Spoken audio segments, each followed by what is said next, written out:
Good morning everyone. Welcome to Ojuswata IAS Academy. So we are trying to cover current affairs in the form of MCQs for helping you in the upcoming exam of UPSC Prelims 2020.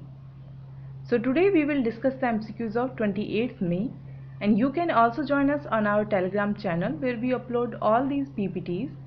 So before starting the MCQs, let's see what are the 10 topics which we are going to cover in today's lecture. So here is the list is given, and try to get at least 7 questions correct out of 10, and you can also adjust the speed of the video.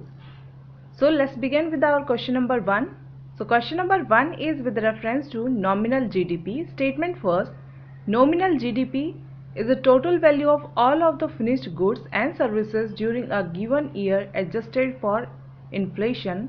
Second, nominal GDP changes if prices changes from one period to the next even though the output remained constant.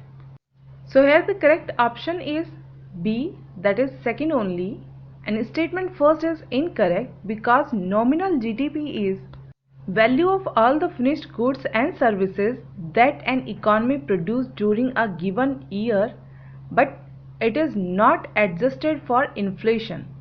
Now you have to answer in the comment section, if it is adjusted for inflation, then what kind of GDP it is.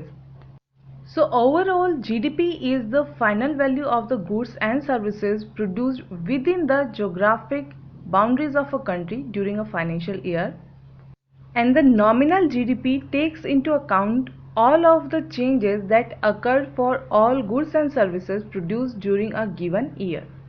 Now question number 2 is with reference to public debt. Statement first: public debt represents the total outstanding debt of a country's central government. Second, public debt includes small saving and provident funds. So here the correct option is B, that is second only. If you think the option B is correct, then it's wrong because option A is correct, that means one only.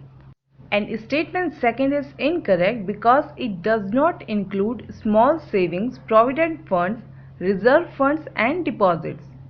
And public debt or government debt represent the total outstanding debt of a country's central government, and public debt as a percentage of GDP is usually used as an indicator of the ability of a government to meet its future obligation, and it is an important source of resources for a government to finance public spending and fill holes in the budget.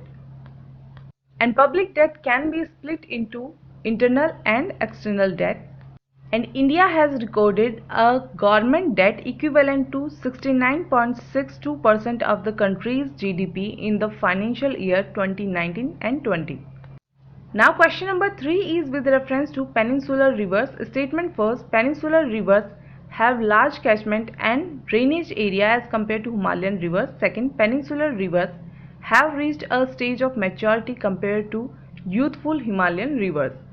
So here the statement which is correct is second, so option will be B, that is second only. And statement first is incorrect because peninsular rivers have small catchment and drainage area as compared to Himalayan river, and peninsular river originate in the peninsular plateau of India. So here is the map is given. So as you can see, Mahanadi, Godavari, Krishna, these are the peninsular rivers. Also they are monsoon fed rivers and have little erosional activity to perform as compared to highly erosional Himalayan rivers. And 4 major rivers in peninsular India are Godavari, Mahanadi, Krishna and Kaveri. Now question number 4 is Open Skies Treaty in news recently is an agreement aimed to. So the correct option here is C, that means to monitor signatories' arms development. And recently it was in news because USA has vowed to exit the Open Skies Treaty on the grounds that Russia has continuously violated the treaty.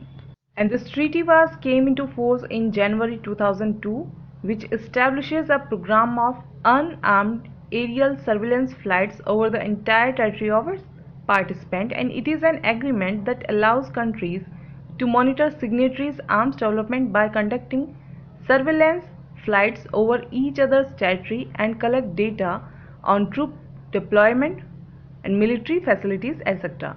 And you have to remember that India is not signatory to this treaty.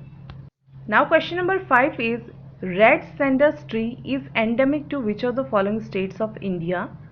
So the correct option here is A, that is Andhra Pradesh. So red sanders is a variety of sandalwood which is endemic to the eastern Ghats in the state of Andhra Pradesh, Tamil Nadu and Karnataka, and around 90% of the red sanders are found in the Palkonda and Seshanchalam high hills of Andhra Pradesh. And you have to remember the IUCN status of red sanders, and it is near threatened. And it is also internationally protected under CITES Appendix 2nd since 1995. For additional information, you can refer this image. Now question number 6 is recently international health regulations was in news. Statement first, this is an agreement which includes all WHO member states. Second, international health regulation aims to work together for global health security. Third, WHA plays the coordinating role in IHR. Fourth, IHR also includes specific measures at ports, airports and ground crossing to limit the spread of health risks to neighboring countries. So here the correct option is B. It means statement third is incorrect because it is WHO, not WHA, which is World Health Assembly, plays the coordinating role in IHR and together with its partner help countries to build capacities. And through IHR, countries have agreed to build their capacity to detect, assess and report public health events. Also, WHO's support focuses on the priority needs identified by the WHO regional and country offices in order to help each country meet its IHR commitment. Now question number 7 is recently soils of the sun doctrine was in news. Statement first, it is an elemental concept tying people to their place of birth. Second, those people whose mother tongue is not the state's main language are declared outsiders. Third, interstate migration can lower down the importance of this doctrine.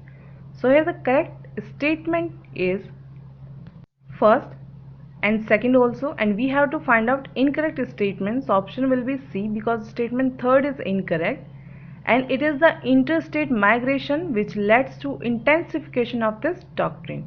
And son of soil theory may offend section 2 of the Prevention of Insults to National Honor Act 1971, and being disrespectful of or bringing into contempt the Constitution of India is a criminal offence. And it is also offensive under section 153A of the IPC, which amounts to inciting enmity between groups of people. So we need to stand with unity in spite of intensifying the theory of son of soil. Now question number 8 is recently calamity cess is in news. So statement first, the central government is considering a calamity cess on GST. Second, it will help in raising additional revenue from GST, including goods and services in the 5% slab. So here the correct option is A. It means statement second is incorrect because the proposal is to raise additional revenue from GST excluding goods and services in the 5% slab. So it is not including, it is actually excluding. And Kerala is the only state to have levied such a cess using the constitutional provision section 4F of article 279 actually A, which refers to any special rate or rates for a specified period to raise additional resources during any natural calamity or disaster. And GST Act of 2017 also provides for the imposition of cess up to the percentage of 15 at ad valorem on any other supplies. Now you are supposed to give 2 examples of ad valorem goods, and if you don't know, please Google it. Now question number 9 is Article 30 of the Indian Constitution was recently in news. So you have to choose the incorrect statement regarding it. So the incorrect statement is D, because all the given three statements are correct.